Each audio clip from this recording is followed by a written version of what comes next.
ICV, UIA, a la izquierda plural. Tiene la palabra el señor Garzón.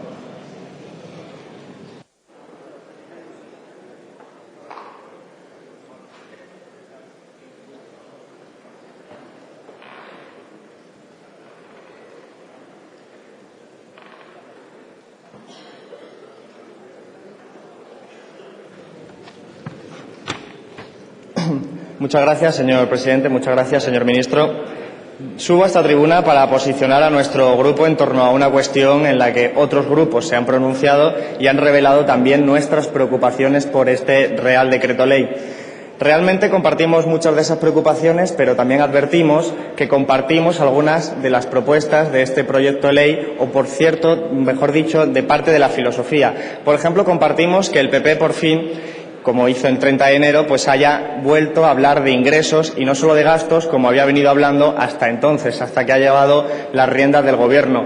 Creemos también que acierta al incrementar técnicamente la progresividad del sistema fiscal. Creemos que se queda muy corto. Creemos que también se quedan cortas las rebajas del gasto fiscal que supone esta nueva modificación de las deducciones al impuesto de sociedades.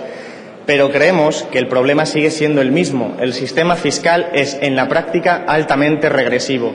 Y lo es porque hay grandes agujeros fiscales que se refieren al fraude fiscal, a la economía sumergida y, fundamentalmente, en última instancia, a todo lo que defraudan tanto las grandes empresas como las grandes fortunas, que según los técnicos de Hacienda y como ya todos sabemos en esta Cámara, representan el 75% de ese fraude.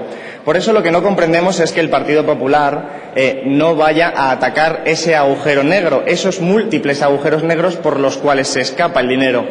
Al contrario, lo que hace con esta amnistía fiscal que va inmersa dentro del plan de este decreto ley es dar facilidades a esos agujeros negros. No solo se persiguen, sino que se legitiman, porque en esta medida lo que estamos viendo es que cualquier amnistía fiscal tiene muchas formas de diseñarse. Hemos visto muchas amnistías fiscales en los países desarrollados y en desarrollo a lo largo de las últimas décadas. Por no ir más lejos, en España hemos tenido amnistías fiscales, pero que tengan éxito, entre comillas, dependerá de cómo es el diseño y dependerá de cuál es el contexto económico en el que se inscribe. Y no tengo ninguna duda de que podemos decir que esta es la amnistía fiscal peor diseñada posible. Y es la peor diseñada porque lo que hace es perdonar todas las posibles multas asociadas al fraude que cometen los grandes fortunas, las grandes empresas, se les perdona y además se les impone un tributo un impuesto que grava al 10%, cuando Alemania, por ejemplo, lo está haciendo al 46%, en una amnistía fiscal también censurable, pero en cualquier caso más. Perdón, señor diputado, perdón. Por favor, ruego silencio. Y los que tengan que tener conversaciones, que se vayan fuera, vuelvo a insistir, para que se pueda oír al interviniente. Señor Garzón, continúe. Muchas gracias, señor presidente. Lo que decía es que el diseño de la amnistía fiscal es determinante para el resultado, exitoso o no, de la amnistía en España. Y lo que estoy diciendo es que la amnistía fiscal del Partido Popular es la peor del mundo, porque realmente perdona a todos los defraudadores, legitimando lo que han hecho como delincuentes fiscales, y además solo les sanciona, entre comillas, les perdona con un impuesto del 10% cuando Alemania lo ha hecho con el 46%. Pero además, si el Gobierno estuviera jugando aquí al juego del palo y la zanahoria con esa estrategia, pues todavía sería comprensible. Pero ¿qué va a incentivar a los grandes defraudadores que ahora se acojan a este plan?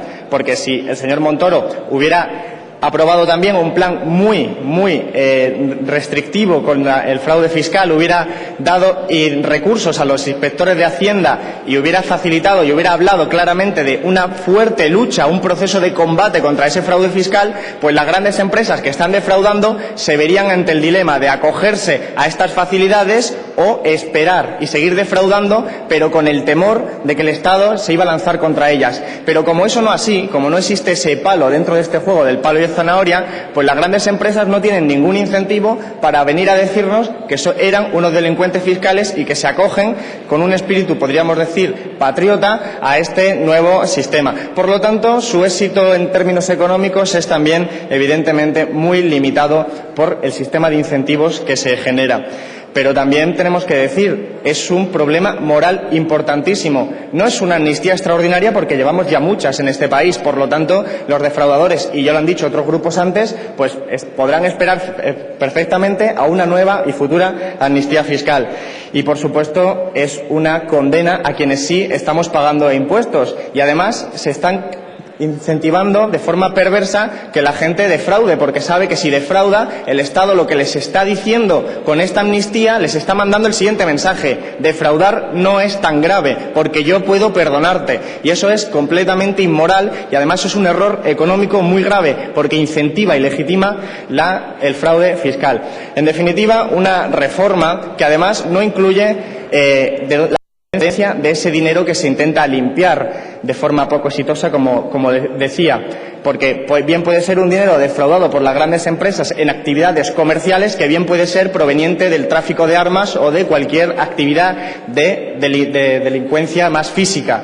Por lo tanto, creemos que es imposible apoyar este Real Decreto Ley a partir de las argumentaciones que hemos planteado, que han planteado otros grupos, y por lo tanto, aunque reconocemos ciertos aspectos del avance en la progresividad técnica de esta reforma, entendemos que los principales problemas siguen estando ahí y, de ese modo, nuestro grupo votará en contra del Real Decreto Ley. Muchas gracias. Muchas gracias, señor Garzón.